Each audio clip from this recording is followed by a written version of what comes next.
Hello friends, this is Manish and you are watching Elite Manish sir की classes. दोस्तों, आज हम English literature के महान पोइट जॉन मिल्टन से रिलेटेड उन एमसीक्यूज को डिस्कस करेंगे जो अक्सर एग्जाम में पूछे गए हैं। So without further delay, let's begin our today's class. Here comes our question number 1। Where was John Milton born? The options are Stratford-on-Avon, Bread Street, Cheapside, Cockermouth, Cumberland, Kingston-upon-Thames, Surrey. The correct answer is Bread Street, Cheapside. Milton was born on 9th December 1608 in Bread Street, Cheapside, London. Stratford-on-Avon तो वो place है दोस्तों जहां Elizabethan age के great dramatist Shakespeare का जन्म हुआ था। इसीलिए तो शेक्सपियर को बार्ड ऑफ एवन के नाम से भी जाना जाता है। Cockermouth, Cumberland is the birth place of a great romantic poet Wordsworth, जिन्हें की हाई प्रीस्ट ऑफ नेचर के नाम से भी जाना जाता है। किंगस्टन अपॉन टेम्स सरे तो मॉडर्न एज के great Nobel prize awardee writer John Galsworthy का प्लेस है, जिन्हें की उनके वर्क्स के लिए 1932 में नोबेल प्राइज दिया गया था। Let's come to our question number 2। Name the father of the writer who has been called a belated Elizabethan. The options are John Shakespeare, John Milton, John Wordsworth और John Galsworthy. The correct answer is John Milton. John Milton ही वो writer हैं दोस्तों जिन्हें belated Elizabethan के नाम से जाना जाता है, और उनके फादर का नाम भी जॉन मिल्टन ही था, जो कि एक सक्सेसफुल स्क्रिवनर यानी कि एक साहूकार और शौकिया संगीतकार थे। अगर बाकी ऑप्शंस पे नजर डालें तो जॉन शेक्सपियर विलियम शेक्सपियर के फादर का नाम है, जॉन वर्ड्सवर्थ विलियम वर्ड्सवर्थ के, और जॉन गल्सवर्दी के फादर का नाम है दोस्तों। इट मीन्स वो चारों राइटर जो यूपी टीजीटी के सिलेबस में रखे हैं, उनके फादर्स के फर्स्ट नेम जॉन हैं। इस इंटरेस्टिंग इंफॉर्मेशन के बाद let's come to our question number 3। John Milton was associated with Stratford grammar school, Christ college, Saint John's college, new college Oxford. The correct answer is Christ college. John Milton ने Saint Paul school से पढ़ाई करने के बाद Christ college Cambridge join किया था दोस्तों, जहां उन्हें द लेडी ऑफ क्राइस्ट के नाम से जाना जाता था। Stratford grammar school William Shakespeare से रिलेटेड है। यही वो स्कूल है दोस्तों जहां उन्होंने स्मॉल लैटिन और लेस ग्रीक सीखी थी। सेंट जॉन कॉलेज में विलियम वर्ड्सवर्थ और न्यू कॉलेज ऑक्सफोर्ड में गल्सवर्दी ने स्टडी की थी। नेक्स्ट क्वेश्चन भी इसी क्वेश्चन से रिलेटेड है। What was the nickname given to Milton at Christ College? The options are Bard of Avon, The Lady of Christ, High Priest of Nature और John St. John। सही जवाब आप जानते ही हैं दोस्तों, The Lady of Christ। और ये nickname शायद मिल्टन को उनकी हैंडसम और डेलिकेट फीचर्स के लिए और उनकी प्योरिटी ऑफ माइंड और बिहेवियर के लिए दिया गया था। अगर अदर ऑप्शंस पर नजर डालें तो बार्ड ऑफ एवन नाम शेक्सपियर को दिया गया था, high priest of nature Wordsworth को कहा जाता है, और John Saint John John Galsworthy का स्यूडोनिम यानी कि हिडन नेम है दोस्तों। Our fifth question is Milton started his literary career with on the death of a fair infant dying of cough. The poem is written on the death of his baby, his brothers baby, his sister's baby or none of these? The correct answer is his sister's baby। ये poem Milton ने अपनी नीस यानी कि sisters baby की death पर लिखी थी। आइए अब अपने अगले प्रश्न पर आ जाते हैं। While still an undergraduate, Milton began to compose poems of remarkable maturity and promise. Here is the list of those poems which among them was written first. Options are Ode on the Morning of Christ's Nativity, on Shakespeare, on Arriving at the Age of 23 All of them were written together. The right answer is Ode on the morning of Christ's nativity, जिसे nativity odd के नाम से भी जाना जाता है दोस्तों. And it was begun on Christmas Day 1629.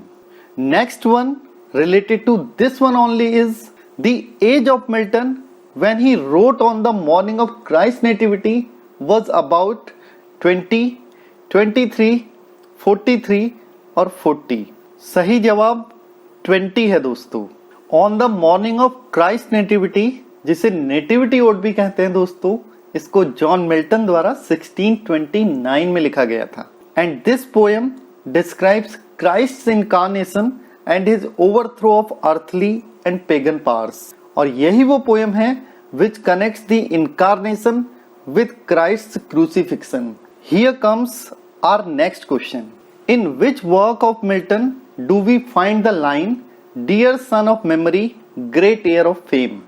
Options are Ode on the morning of Christ's nativity, on Shakespeare, on arriving at the age of 23, none of these. The correct answer is on Shakespeare. John Milton पर हम William Shakespeare का गहरा प्रभाव देखते हैं. इसीलिए तो Milton ने शेक्सपियर की तारीफ में ऑन शेक्सपियर नाम की एक पोएम लिखी, जिसमें उन्होंने शेक्सपियर को डियर सन ऑफ मेमोरी और ग्रेट एयर ऑफ फेम के नाम से पुकारा. Here is the poem written in 1630. It begins with the line, "What needs my Shakespeare for his honored bones?" And in its fifth line, he calls Shakespeare dear son of memory, great heir of fame. Next question is, on arriving at the age of 23 is a ode, masque, elegy, sonnet. The correct answer is sonnet. It is a devotional sonnet written in autobiographical form and contains the poet's reflections on his late maturity. इस sonnet में Milton time को एक thief यानी कि चोर कहकर पुकारता है, जिसने इतनी जल्दी उसकी युवा अवस्था को उससे चुरा लिया. अभी तो उसका पोएटिक टैलेंट अच्छे से रायपन या परिपक्व भी नहीं हुआ था. Here is that sonnet which opens with the line, "how soon had time the subtle thief of youth stolen on his wing my 320th year." 10th question is, Comus by John Milton is in the form of a masque, hymn, epic or lyric. The correct answer is masque. Comus, a masque presented at Ludlow Castle 1634, Milton का लिखा एक प्रसिद्ध mask है दोस्तों, जिसको chastity के सम्मान में लिखा गया है. It brings me to our question number 11th. The plot of Milton's this work concerns two brothers and their sister, simply called the lady. Lost in the journey through the woods, the lady becomes fatigued and the brothers wander off in search of sustenance. Identify the work. Paradise Lost, Paradise Regained, Areopagitica, Comus. The correct one is Comus. इस mask में God of रेवलरी से inspired character Comus एक villager का रूप धारण करके उस lady को एश्योरेंस देता है कि वो उसे उसके भाइयों से मिला देगा, और वो लेडी भी कोमस पर विश्वास कर लेती है और उसके पीछे पीछे चल देती है. कोमस उस लेडी को निक्रोमेंसी यानी कि काला जादू का प्रयोग करके कैद कर लेता है और उसे मैजिकल कप में से ड्रिंक करने को कहता है, लेकिन वो बार बार ऐसा करने से मना करती हैं और वर्चुनेस ऑफ चेस्टिटी के फेवर में बोलती हैं, और फिर वो कोमस के चंगुल से बच जाती हैं और अपने भाइयों से मिल जाती है. और फिर ये तीनों भाई बहन अपने पेरेंट्स के साथ मिलकर सेलिब्रेट करते हैं, और ये सेलिब्रेशन हेवनली ब्लिस यानी कि स्वर्ग के परमानंद को सिग्निफाई करता है. Here we have the opening lines of this popular masque Comus. Let's come to our next question now. Virtue may be assailed but never hurt, surprised by unjust force but not enthralled. Virtue पर हमला किया जा सकता है लेकिन उसे चोट नहीं पहुंचाई जा सकती। अनजस्ट फोर्स द्वारा वर्च्यू को सरप्राइज जरूर किया जा सकता है दोस्तों, लेकिन उसे एंथ्रोल यानी कि उसे अपने वश में नहीं किया जा सकता है। Where do these lines appear? The options are Lycidas, Comus, Paradise Lost, none of these. The correct answer is Comus. Here we have the popular quotes from the famous mask Comus. First one we already know, virtue may be assailed but never hurt, surprised by unjust force but not enthralled. Next popular quotation from the same mask is, virtue could see to do what virtue would by her own radiant light, though sun and moon were in the flat sea sunk. Our question number 13 is, yet once more, O ye laurels, and once more, ye myrtles brown, with ivy never sour, I come to pluck your berries, harsh and crude, and with forced fingers rude, shatter your leaves before the mellowing ear. Which work of Milton opens with these words? In lines में poet laurels और martyrs के उन plants को संबोधित करते हुए बोलता है जिन पर कभी ना सूखने वाली आइवी क्रीपर चढ़ी हुई है, और उन्हें संबोधित करते हुए कहता है, अपनी अभद्र उंगलियों का प्रयोग करके अभी भी कठोर यानी कि कच्ची बेरीज को मेलोइंग ईयर आने से भी पहले, पकने का समय आने से भी पहले तोड़ लेगा।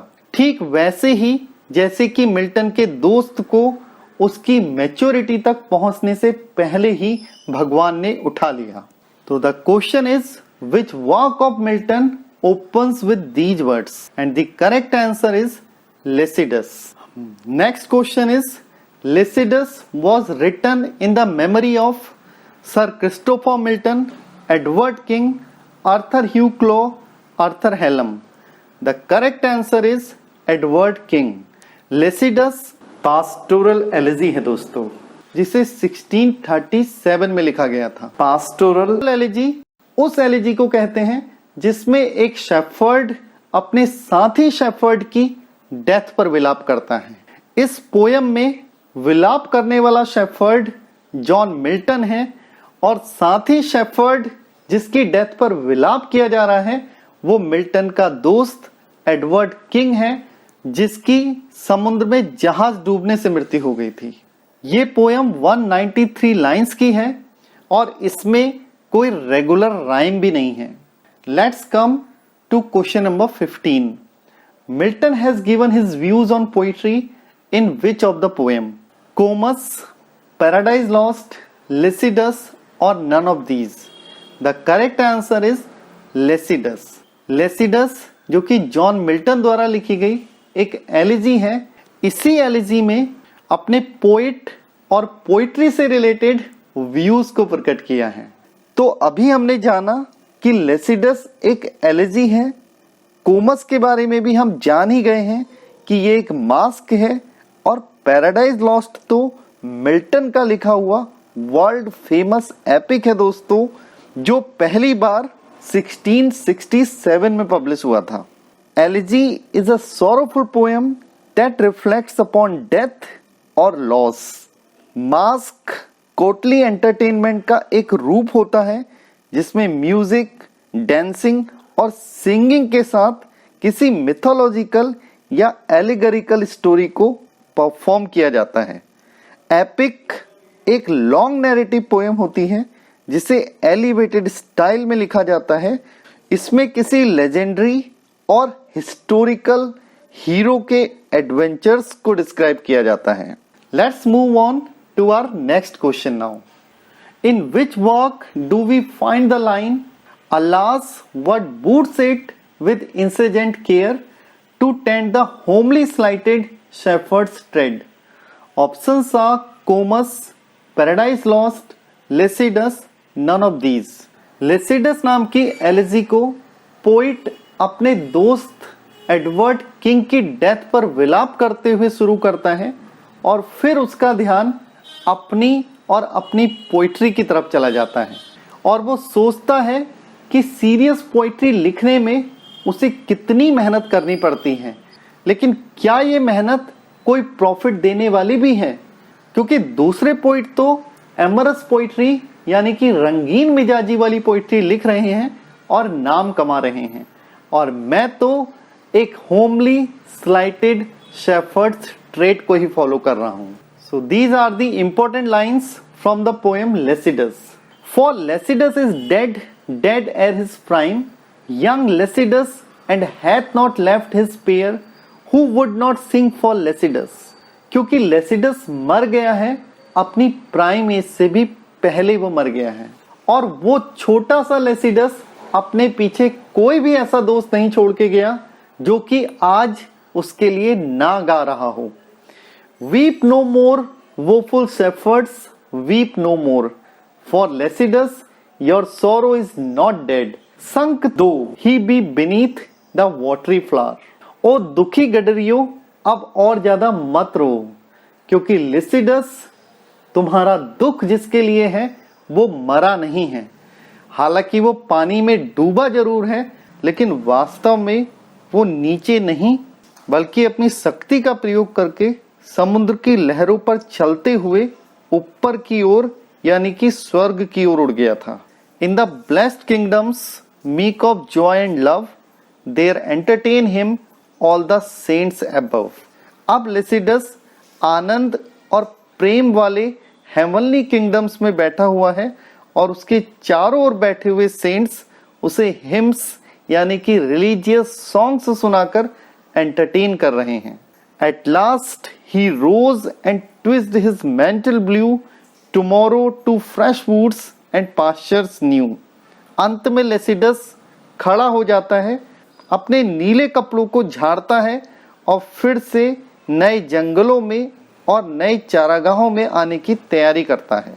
Next question is, John Milton married Mary Powell, Katherine Woodcock, Elizabeth Minshull और all of these? The correct answer is all of these. 1640s में मिल्टन ने अपने से बहुत छोटी उम्र की लड़की मैरी पॉवेल से शादी कर ली थी, जो कि उसे छोड़कर चली गई और 2 सालों तक वापस ही नहीं आई। इसी दुर्भाग्यशाली परिस्थिति में मिल्टन ने डिवोर्स पर पैम्फलेट्स लिखे और फिर 1650s में उन्होंने कैथरीन वुडकॉक से मैरिज की, और 2 साल बाद कैथरीन वुडकॉक की भी डेथ हो गई और अपनी सेकंड वाइफ की डेथ पर मिल्टन ने एक सोनेट लिख दी, जिसे on the death of his deceased wife के नाम से जाना गया। 1660s में मिल्टन ने थर्ड मैरिज एलिजाबेथ मिंसल से की।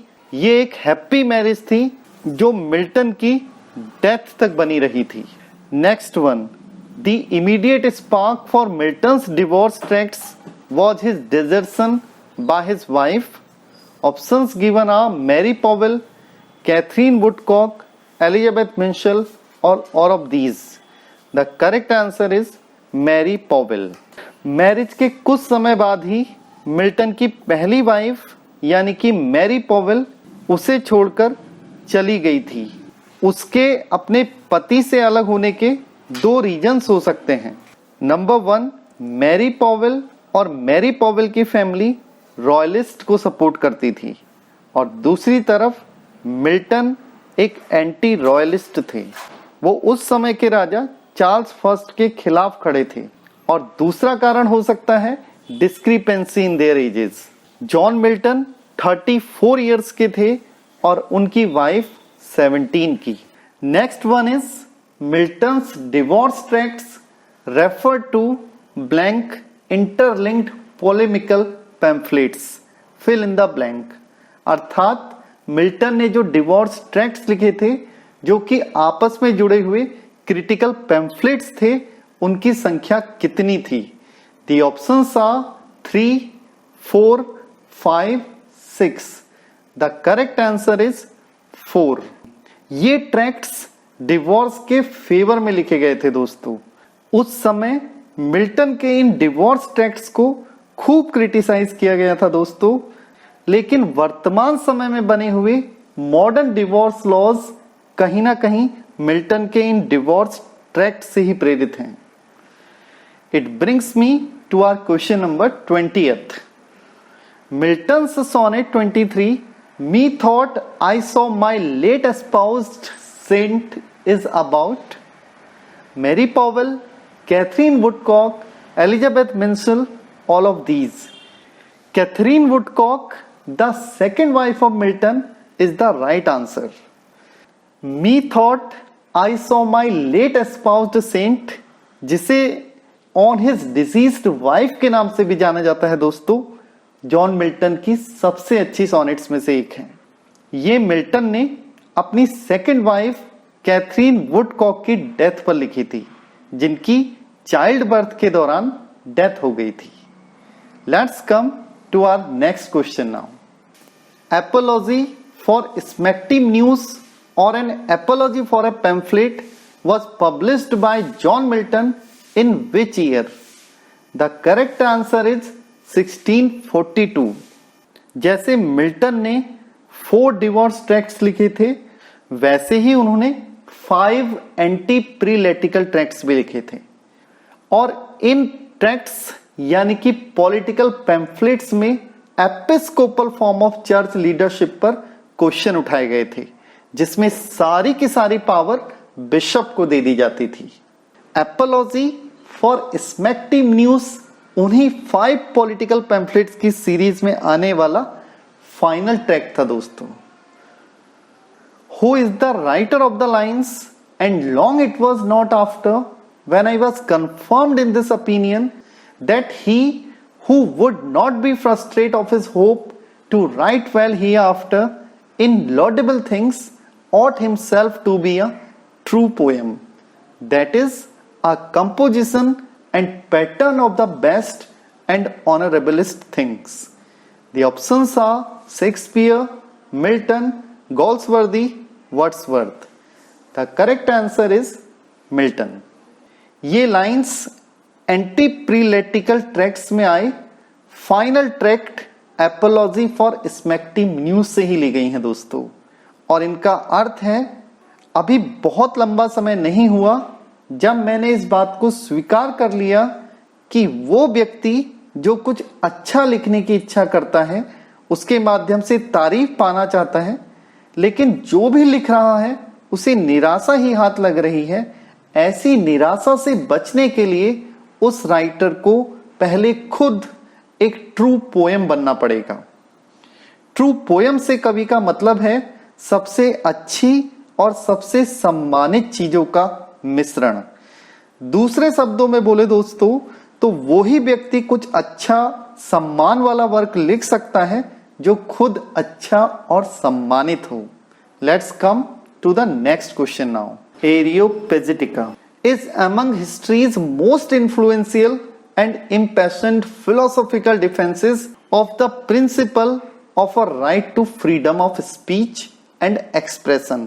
It was published in 1637, 1667, 1644 or 1671.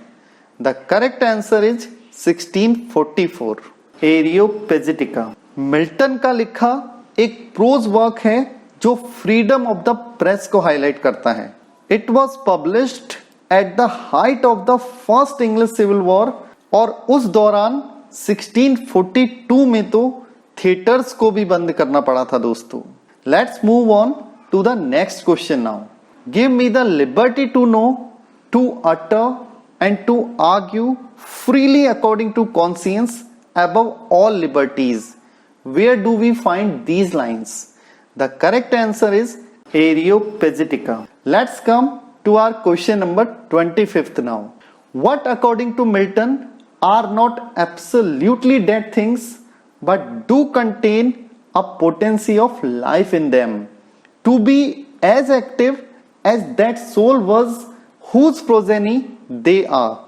Nay, they do preserve as in a vial the purest efficacy and extraction of that living intellect that bred them. अर्थात मिल्टन के अनुसार वो कौन सी चीजें हैं जो पूर्ण रूप से डेड थिंग्स में काउंट नहीं की जा सकती, बल्कि वो तो पोटेंसी ऑफ लाइफ को लिए हुए हैं। वो उतनी ही एक्टिव हैं जितनी कि उनसे संबंधित बुद्धिमान लोगों की आत्माएं जिन्होंने उन्हें प्रोड्यूस किया है। वे तो उन वायल यानी कि शीशियों की तरह हैं जिनमें उन राइटर्स के इंटेलेक्ट के एसेंस को रखा गया है। The right answer is books. और ये लाइंस हमें मिल्टन की एरियोपेगिटिका में देखने को मिलती हैं दोस्तों। विद दिस आई से गुड बाय फ्रेंड्स। जल्द ही मुलाकात होगी एक और एनलाइटनिंग क्लास के साथ। तब तक के लिए धन्यवाद।